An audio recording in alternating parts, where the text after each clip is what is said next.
What the hell is going on in the world right now? Something is wrong. You feel it. I feel it. Billions of people across this planet feel it, even if they can't quite name it. Markets are lurching. Governments are fracturing. Old alliances that held for decades are crumbling overnight. Wars are spreading. Leaders are lying. The institutions we were told to trust are failing, one by one, in plain sight. And underneath all of it, something deeper is stirring. Something vast, something ancient. This is not an accident. This is not a run of bad luck. This is not chaos. This is a pattern, and it has happened before. Today on Box Clever, we're going to pull back the lens, far back, and look at what is really happening to our world right now. We are going to connect three forces that most people are watching separately, but which are in fact a single, converging storm. Welcome to Box Clever, for independent thinkers, generalists, and curious minds who want to understand the world at a deeper level.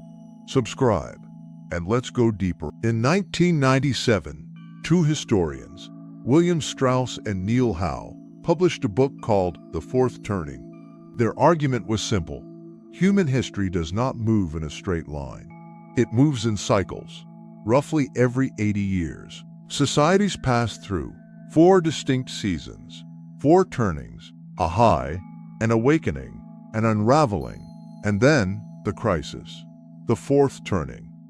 They predicted that the next fourth turning would arrive around 2005 to 2025, and that it would tear the existing order apart. Think about what we have lived through. The 2008 financial collapse, the rise of populism on every continent, a global pandemic that cracked the foundations of public trust, the return of war to Europe, the weaponization of information. Every previous fourth turning ended with a catastrophic conflict and a total restructuring of the social order. American Revolution, Civil War, Second World War. Each one seemed like the end of the world. Each one was the end of one world and the beginning of another. We are living inside the fourth turning right now, and it will not be over until something entirely new has been born. But there is a second force at work, one that dwarfs even the 80-year cycle. The West has dominated for 500 years. Western empires, Western capital, Western military power, Western ideas about law and progress spreading across every continent. But history is not so kind to empires. Historians who study the deep cycles of civilisational power describe something that should give us pause. Power swings like a great pendulum, and for 500 years, that pendulum has hung in the West. Now, it is swinging back. Before European dominance, it was the East that held the world's wealth. China was the most sophisticated civilization on Earth. China's economy has grown at a pace unprecedented. Its Belt and Road Initiative is rewriting the infrastructure of half the globe. Its military is modernizing at astonishing speed.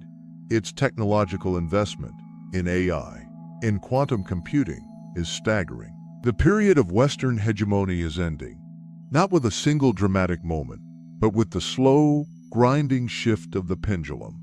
And if the 500-year cycle holds, what comes next may last longer than any living nation-state can imagine. Two forces then, the 80-year crisis cycle and the 500-year swing of power, both peaking, both colliding. Right now, our planet is in crisis. The environmental destruction of 2 centuries is producing consequences impossible to ignore. Collapsing, species collapsing, ecosystems failing, and at the same time, global birth rates are falling. Population collapse looms. The world is simultaneously overstretched and shrinking. And yet, something else is also rising, a spiritual awakening. But there is a third force, and it may be the strangest of all, something that has never happened before in our history. Across every culture, millions of people are turning inward, questioning the materialist assumptions, seeking meaning and transcendence. Ancient wisdom traditions are experiencing revivals. Meditation is now mainstream. The boundary between physical and spiritual, is softening. And then, arriving into the middle of all of this, comes artificial intelligence. Not as a tool, but as a civilisational force, a new kind of mind. The AI arms race between the US and China is already defining our era. Whoever leads will hold a power that makes nuclear weapons look blunt. AI is raising questions about what it means to be conscious, to be alive, to have a soul. Is a machine that thinks actually conscious? This is not science fiction.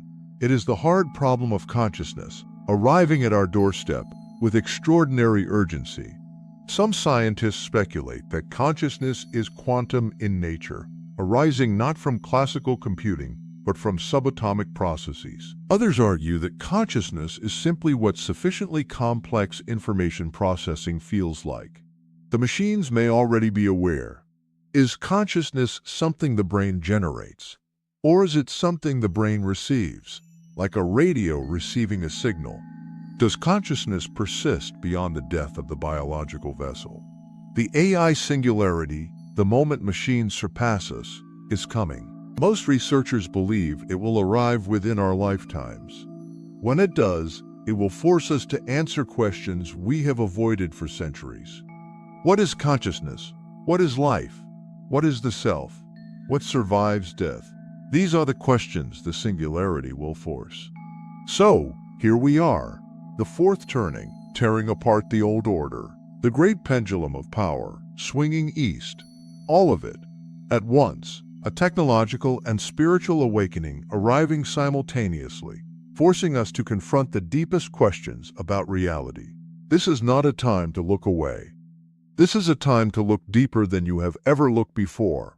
Focus your mind. The fourth turnings produce the most extraordinary leaps in human consciousness, human freedom, and human potential. Chaos is not the end. The chaos you are feeling is real, but chaos is not the opposite of meaning. It is often where meaning is born. Out of the dark comes light. The world is not ending. A world is ending, and something is being born in its place. The question is whether we are awake enough. Are we conscious enough to help shape what comes next? This is what Box Clever is for. Pulling back the lens, thinking deeper, sitting with the hard questions, thinking wider and more honestly than the noise of the daily news allows. This is our mission. If this is the kind of thinking you have been looking for, subscribe. Share this video with someone whose mind is ready for it. And tell me in the comments, which of these three forces do you think is the most significant? The political cycle? The shift of power? AI? I read every comment. Your voice matters in this convergence. I'll see you in the next one. Stay awake, stay curious.